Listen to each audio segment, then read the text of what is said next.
Okay, so do you think that the evidence that was provided yesterday is sufficient grounds for NEC to call off that particular, for them to call off the strike, so to speak? No, that is what I've just said. That the only thing that has been presented that I've read in the media is that 200 billion has been deposited with the Central Bank of Nigeria, and I am saying that that is not all.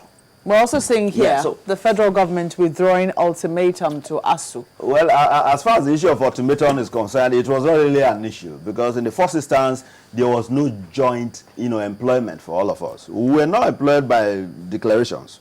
We interviewed and we employed individually. So there can be a sweeping sack for all of us. Except you are saying that, the lawyers are going to feed fat from that. There will be a lot of fees in the courts because we're not jointly employed. So you can't just from a sweeping statement say we've sacked all of you. It is not done. It's not even, which one is even more militant in nature? If you are saying that the academic staff are, No, the reason I'm saying this is, or I'm showing this, it's not just about the threat. It's the fact that it would seem that every day we see the federal government given some little ground. It might be very tiny, but it would seem that they are shifting ground inch by inch, however tiny it is. And it would seem that ASU is just there, resolute in its own stand. So, but it will equally interest you to know that when you say federal government has been shifting ground from what to what? The ones, you see, it's only when they create an abnormal situation that they shift ground to a normal situation. That you give an ultimatum, and you eventually decide to renege on that. Do you call that shifting ground? Was that ground there initially? It's a ground they created, so you don't call that a shifting of ground. Rather, they've addressed the misnomer they created. That is not the way to address this issue. At least everybody knows that that's not the way to go about addressing these issues. Now, the normal thing to do is that, okay, the federal government earlier said we are not going to implement the agreement. Now they've agreed to implement the agreement. Yeah, you could call that shifting of ground. Now, the next thing is they've actually started the implementation of the agreement. So if you begin to find things in this manner, then you can talk about shift of ground, not, giving an ultimatum. You've talked about, we've also agreed, from your own admission, that the payment of the 200 billion naira into the CBN account is some shifting of ground as well. What exactly is actually going to do? That's only implementation. You don't call that a shift of ground, really. They are simply implementing what they have agreed to implement, all right? Which is good faith. Fine. That is good faith, right? Exactly what we are looking for. Yeah. So signs of good faith abound. Yes. We're saying that. That is just one of them. Then let the others follow. The others are even easier than this one. They're saying they can take it for granted. You can't? You see, when you talk about taking for, which one is easier? To take it for granted or to simply sign this agreement we're talking about? That we've agreed on this. Yes, this is it. You sign on behalf of government, you sign on behalf of ASU. Which one is easier? And which one is safer? So that tomorrow we don't begin to, I think the latter will actually be what you're hanging on to, because one would definitely be safer than the other. But in terms of easier, I think it's just a word from ASU's neck. It's a system. You see, if the president could actually spend 13 hours meeting with ASU, what would be wrong with, at the end of that meeting, you say, okay, these are the items we agreed on. You bring out that resolution and you sign it. What is actually wrong with that? Does that, bring down the office of the president? He's not the one signing. What is the big deal about you sign an agreement, simply telling somebody, you, Attorney General or SGF, sign the agreement? But do you really think we are being sincere and honest here, and as well as patriotic? Because I'm saying this, I still can see the picture of Issa Fage. Well, maybe pretty much later our producers will have that up so that we can hear him again. He said categorically, as soon as they get evidence of that particular payment, the strike will be called off. And when he was probed further about having, asking if the strike is being politicized, he said no, that as soon as that evidence is shown, if they call it off, we'll see if it's political or not. So we're thinking that by now, this morning, and if you check the time, well, it's morning already, by now ASU should have given the nation a statement on this particular strike action. Yes. One, let me start from the issue of politicization of the strike. I don't think that is an issue at all. A lot of analysis have been made. But again, we really can't say it's not an issue.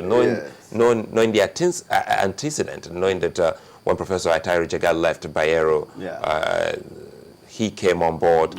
And of course, we have actually seen stories making the round about so many other issues, people who left and becoming the returning officer. I'm just giving you one that will make it clearer for you, that Awuzie became an active vice chancellor. Yeah, these are issues. Yeah, but you see, that is not ASU.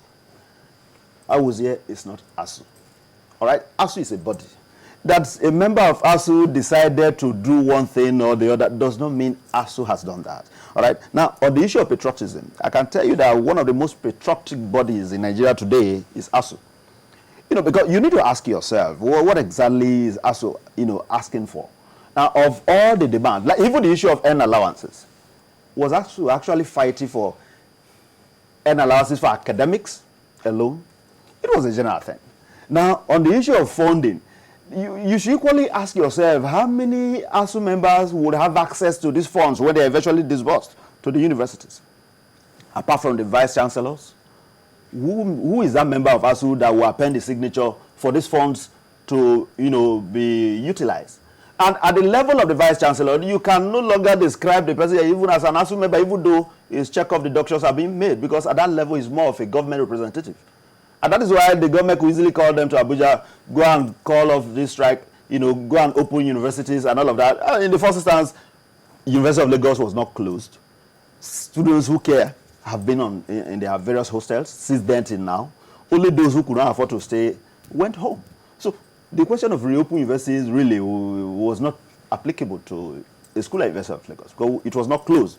It was just the issue of going to classroom that has been on suspension. And don't forget that the responsibility of academic staff is not entirely that of going to classroom. So all their responsibilities are going on. For instance, researches are still going on. And that is a very fundamental aspect of the responsibilities of academic staff. So when you say, oh, they are not working, to me, it's like saying that 1/3 of the responsibility is suspended. And you are not saying that it's, bigger. Now, if you consider that very viable, that truly these people, the moment they are striking, because of the truth, if the academic staff are on strike, it's as good as the system is paralyzed. But when the other bodies are on strike, ASU alone can graduate students.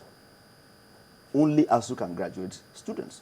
But let ASU go on strike. The rest bodies cannot. So that tells you that the body is actually important. All right? So if you have such a body which is important, and on a normal day, every state that really wants to develop should be able to fall back on the academic sector for researches and the rest. But how much do we fund researches? So you continue to analyze policies. I really thought by this morning we shouldn't be talking about these issues anymore. I thought, well, you should be telling us after the Congress yesterday. That Congress was not meant for suspension of strike. It was just for an update. And the breaking story yesterday, it was also on Channel Television, and we saw that document. Sorry, as at the time we held the meeting, that we had that Congress, they were still talking. The evidence hadn't come out. They were still talking, so it was not really based on that. All right, now that they've met, the National Executive will report to the various zones, and from there the various congresses will examine whatever has come out of it. That is the procedure for us.